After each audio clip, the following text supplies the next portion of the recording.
Assalamualaikum warahmatullahi wabarakatuh. Waalaikumsalam warahmatullahi wabarakatuh. Alhamdulillahirabbil alamin wa bihi nasta'in ala umuri dunya waddin. Asyhadu an la ilaha illallah wahdahu la syarika lah. Asyhadu anna Muhammadan abduhu wa rasuluh sallallahu alaihi wasallam. Amma ba'd. Kita hormati bapak-bapak, ibu-ibu, para pemuda,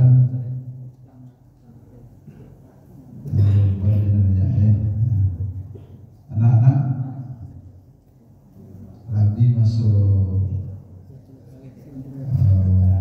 pesantren. Jadi kau termasuk kita bersama yang kurang berhasil tentang pesantren. Wujud dari pesantren bagaimana kita mampu menciptakan anak-anak itu mencintai masjid. Jadi gini, kalau pesantren orang itu anak nanti boleh. Mudah-mudahan ke depan ibu bapak-bapak dapat kita bersama-sama. Pertama dan utama sekali ucapan puji dan syukur kehadirat Allah Subhanahu wa taala, yang mana pada malam ini kita masih dilimpahkan rahmat dan nikmat. Alhamdulillah. Mudah-mudahan tidak ada keraguan, tidak ada kesangsian. Malam ini adalah malam terakhir kita untuk melaksanakan tarawih, dan insya Allah besok kita bersama-sama takbir, takbir, dan insya Allah Rabu kita Idul Fitri. Kalau sudah ada yang beridul fitri hari Jumat kemarin, sangat viral sekali. Yang hebatnya lagi, ibu bapak-bapak informasi, dia sudah langsung mengontak Tuhan. Wallahu a'lam bishawab. Jadi ibu bapak-bapak, kita ikuti saja apa yang telah diberitakan oleh Majelis Ulama Indonesia. Moga-moga ibadah puasa kita akan menjadikan kita orang-orang yang bertakwa kepada Allah Subhanahu wa taala. Amin. Ya Rabbal.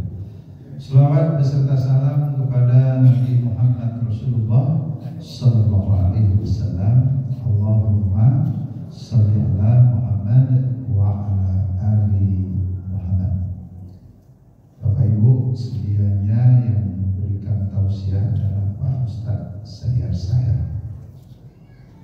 Tadi menjelang maghrib aku ditelepon, Imam dia ceramah gini, Ambo kebetulan jadwal Ramadan Ambo hilang deh Ambo. Jadi Ambo menunggu tiba saja. Rupanya ibu bapak hampir separuh jadwal saya tidak datang. Tapi saya malam ini ikut tim safari Ramadan Kota Padang di Masjid Jihad Jalan Sudirman dekat WIT YY nanti Jawa Barat. Jadi mungkin mohon maaf saya tidak di sini tarawih dan ikut safari Ramadan. Jadi ibu-ibu bapak-bapak, judul yang diberikan adalah tentang zakat fitrah. Karena ini saya tidak melihat menjelang sampai ke sini, secara umum saja ibu bapak-bapak, zakat fitrah itu adalah ini merupakan rukun, salah satu dari rukun Islam yang tidak dilaksanakan maka Islamnya batal. Jadi ini pertama syahadat, kedua sholat, ketiga zakat. Zakat ini pun ibu-ibu bapak-bapak tertuju kepada sebetulnya bagi orang-orang yang mampu. Kalau tidak mampu menerima. Sekarang yang hebatnya orang banyak yang menyatakan dirinya tidak mampu. Ini akibatnya ibu-ibu bapak-bapak termasuk membohongi diri. termasuk membohongi Allah Subhanahu wa Ta'ala. Jadi orang-orang yang membohongi Allah artinya orang-orang yang mengingkari sunnah. Kalau orang-orang mengingkari sunnah, Allah katakan, wa ma kana lil mu'minin wa la mu'minatin iza qadallahu wa rasuluhu amran ay yakuna lahumul khiyaratu min amrihi wa man ya'sillaha wa rasulahu faqad dhalla dhalalan mubina. Silakan baca Al-Ahzab ayat 36. Kata Allah, tidak pantas dikatakan seorang mukmin laki-laki dan tidak pantas dikatakan seorang mukmin perempuan. Siapa mereka? Apabila Allah dan Rasul telah menetapkan satu ketetapan, maka mereka tidak lagi bisa memilih menurut akal pemikiran mereka. Barang siapa yang mengingkari Allah dan Rasulnya, faqad dhalla dhalalan mubina, maka mereka itu sesat yang sesat. Jadi tidak ada orang lain tahu tentang kesanggupan seseorang memberikan zakat fitrah. Yang tahu itu adalah manusianya. Malah kewajiban untuk zakat fitrah ini, bapak-bapak dan ibu-ibu, andaikan kita melahirkan bagi ibu-ibu atau bagi kita keluarga, lahir anak menjelang pelaksanaan sholat Idul Fitri dan lalu keluarganya sanggup untuk memberikan zakat, maka bayarkan. Kan ada kewajiban dan Ustaz, kewajiban kesanggupan orang tuanya. Jadi kalau ada anak lahir menjelang sholat Idul Fitri, maka fitrahnya dibayarkan. Lalu ibu bapak, apa dampak daripada zakat fitrah ini? Zakat fitrah ini, ibu-ibu, bapak-bapak, itu tidak jauh beda dengan namanya ibadah infak, sedekah, wakaf, zakat. Mereka hampir bersama. Ya. Oleh karena itu, orang-orang yang berzakat itu, ini adalah bahagian dari pembuka rezeki. Sama kita juga infak bersedekah. Masalul ladzina yunfiquna amwalahum kamathali habbatin ambatat sab'a sanabil fi kulli subbulatin mi'ati habbah wallahu yudha'ifu liman yasha' wallahu wasi'un 'alim. Misal orang-orang yang berinfak, bersedekah, berwakaf itu bagaikan menanam sebuah biji. Satu biji menjadi 7 tangkai, satu tangkai menjadi 100 biji. Artinya Allah lipat gandakan pahalanya. Dan ternyata itu bahagian daripada pembuka rezeki. Mana di antara pembuka rezeki itu?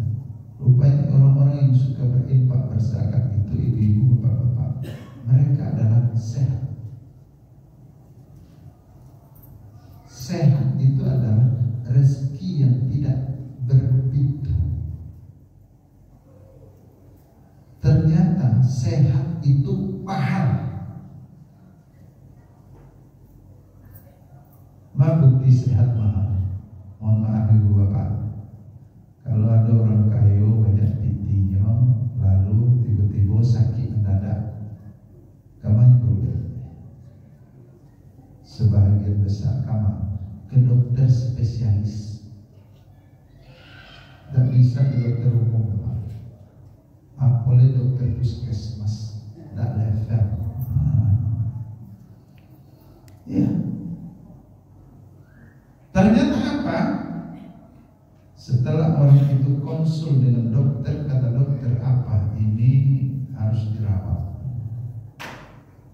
Dia lebih banyak dan kebetulan dia mampu belum. Lalu jawabannya apa?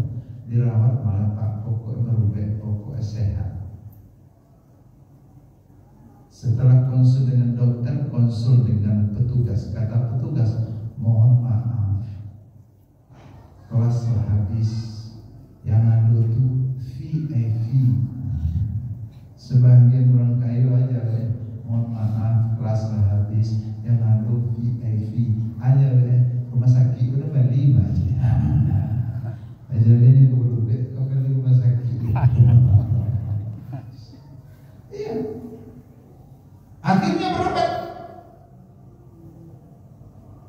Dirawat sebulan di Padang. Setelah dirawat sebulan, kata dokter, ini harus dirawat ke Jakarta.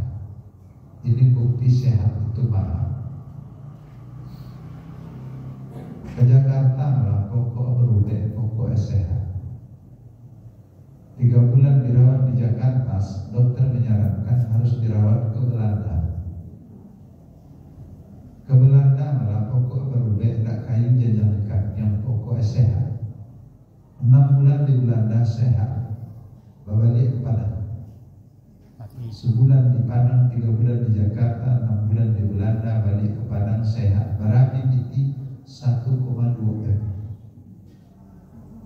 2 hari tiba di Padang, innalillahi wa inna ilaihi raji'un. Begitu mahalnya sehat. Kau jadi kementerian itu tidak kemudian tak berarti, tapi kewajiban kita sakit berobat. Tak bisa mentang-mentang banyak ibadah awak lalu awak sakit berdoa tak. Ya. Sakit lebih hari ala sebulan tak ada datang ke jemaah, ibu jemaah mencari Pak situasi kondisi ini. Jadi sakit kita bermohon ke Tuhan. Tuhan kama berubah kita tak berubah, kita sarahan ke Tuhan. Nah, ya. Berobat itu sunnah Tuhan, perintah.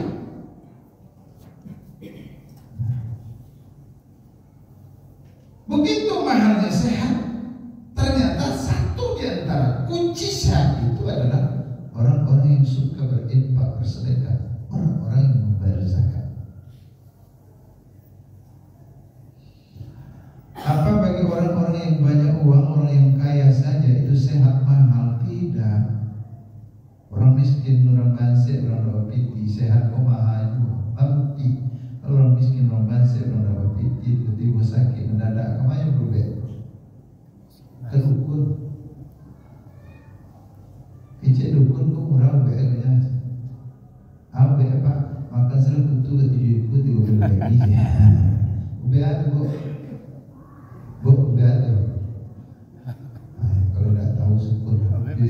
Rata-rata tahu. Ubah sakit kunyang. Dimakan apa tidak enakan? Nabi muda itu dimakan. Kenapa? Begitu mahalnya sehat itu.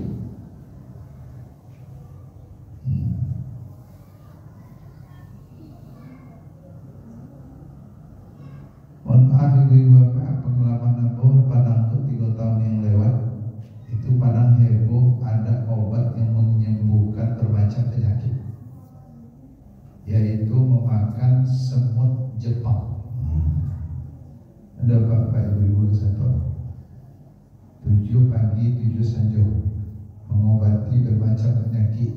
Ampun satu orang kami. Dia nak sehatnya Pak. Ternyata apa? Setelah sebulan memakan keluar berita risiko. Apa informasi? Bakso sami yang dimakan itu tidak mati di dalam tadi. Tidak ada orang makan. Begitu mahalnya sehat itu. Ternyata satu bagian daripada kesehatan itu adalah orang-orang yang suka berinfak, bersedekah, berwakaf, berzakat.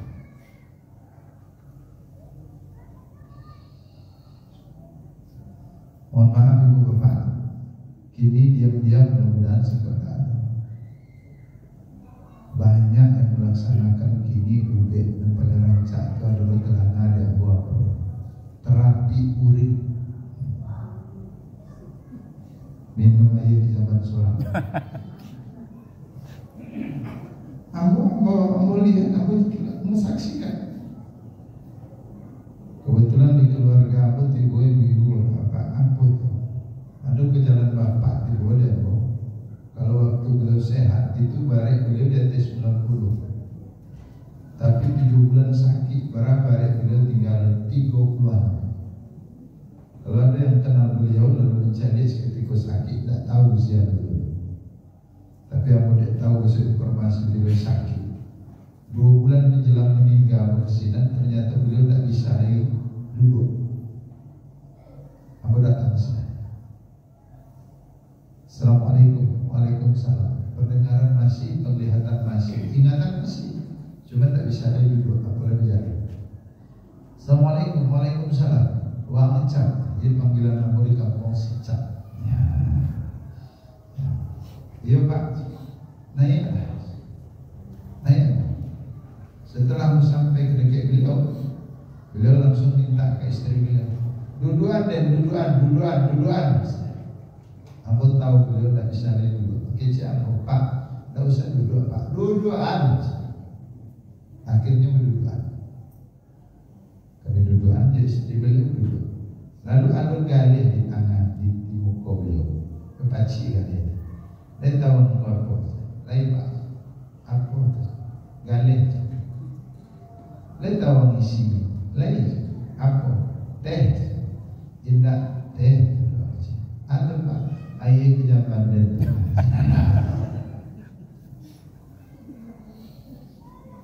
Tuhan Pak dan minum lah sebulan dan minum. Pak aku ikut dan Pak minum. Ikut baik kecebulan. Dan aku ambil di sini itu aku ibu-ibu. Kalau lah sakit kita ibu-ibu bapak-bapak. Aku juga baik kecebulan. Ternyata sumber dari kesehatan itu diantaranya adalah orang-orang yang suka berinfak, bersedekah, berwakaf dan berzakat. Jadi ini hikmah. Yang kedua hikmah daripada fitrah itu ibu-ibu bapak-bapak ternyata akan menjadikan keberkahan rezeki. Mohon maaf ibu bapak, ini diam-diam itu sebagian dari cabut keberkahan rezeki di Tuhan. Kita mampu, kita punya, kita berpiti, Bali bisa makan dan bisa. Contoh, makan itu kolesterol, makan itu asam urat, makan itu asam lambung naik, makan itu tensi. Sama jambu ibu bapak makan daging seketik sakit uduk mati dari jalan. Satu bahagian di antaranya adalah mungkin ibu bapak kurang berinfak, bersedekah, berwakaf, mungkin tidak melaksanakan zakat, apalagi fitrah.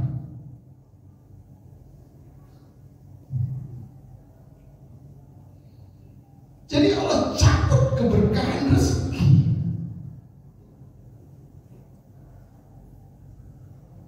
Apalagi sebagaimana yang kita katakan tadi, ini bahagian dari rukun Islam itu sendiri. Salah satu rukun tertinggal, maka Islam batal. Jadi hikmah yang pertama, ibu-ibu, bapak-bapak, tadi kita katakan bahwa orang-orang yang berfitrah itu ini adalah pembuka rezeki. Yang kedua adalah orang-orang yang suka, orang yang berfitrah itu bahagian dari Allah cabut keberkahan rezeki, Allah menumpahkan ketiga, ibu-ibu, bapak-bapak, seseorang yang sanggup berfitrah tapi tidak mereka laksanakan, maka amalnya pun ditolak oleh Allah Subhanahu wa Ta'ala. Jadi kadang-kadang ini memang bagi orang yang mampu dianggap sebahagian sepele saja. Malah mencari-cari, malah dulu nama aku. Ambo dek kamu jadi petugas bersaji di Rawang Pasar Raya. Kalau kini itu siang hari ibu kan bersaji di Rawang tuh banyak orang minta sedekah, minta gila zakat. Kalau tak bareng aduh kotor, ada botol segala macam. Pengalaman aku tidak meluput. Aduh lo orang kecil. Kia, berapa banyak awalnya berkih dan dibuku berkih lah. Untuk 2 orang fitrah pas. Pas bapak. Ambo berencana kalau fitrah untuk 2 orang. Tapi kini itu. Ambo bagi beri pakai sebanyak kepiang dan ada di tangan bawah. Lecu wi arago yo piti apa yo arago bare itu pak. Kalau tidak pak, tidak cukup bare itu tidak safitra pak. Kini pakian mudah. Kalau pakian mudah, terima piti ambo. Ambil bare pakian, terima fitrah kami berdua. Yo tidak cukup piti apa ambo pakian dah. Nyupai yuan ke kawan dari bagian baca doa terus pak punya kepitranya bagi bari awak sebanyak kepiang dari di tangannya tayo le cukup tidak cukup itu kurang fitrah tapi nya sudah itu kalau fitrah kawak baca doa cek kawan terima aja lah berlapeh. Masya Allah, bagian pembohongan penipuan sampai kasih itu dicukup deh kawan. Bapak Ibu para jemaah yang kita muliakan, jadi kita berkeyakinan bahwa fitrah itu adalah suatu rukun di dalam Islam. Maka orang-orang yang tidak melaksanakannya, jadilah mereka batal keislamannya. Lalu fadilahnya adalah ternyata orang yang suka berinfak bersedekah itu ini bahagian daripada pembuka rezeki. Yang kedua adalah orang-orang yang berfitrah yang bersifat berinfak sedekah itu menjadikan keberkahan rezeki. Dan yang ketiga adalah orang-orang yang suka berinfak rezeki itu ternyata ibu-ibu bapak-bapak ini akan menjadikan kesempurnaan keislamannya terhadap Allah Subhanahu wa Ta'ala. Moga-moga ibu-ibu bapak-bapak kita berkeyakinan setiap yang diperintahkan oleh Allah didasari oleh Al-Quran dan Sunnah, maka orang-orang yang beriman tidak akan mempertanyakan apa untungnya, apa lampunya. Kalau Allah memerintahkan pasti wujudnya adalah kebaikan. Kalau Allah itu memerintah melarang pasti akibatnya adalah sangat buruk sekali. Moga-moga ibu-ibu bapak-bapak yang kita sampaikan pada manfaat. Terima kasih dan maaf. Assalamualaikum warahmatullahi wabarakatuh. Waalaikumsalam.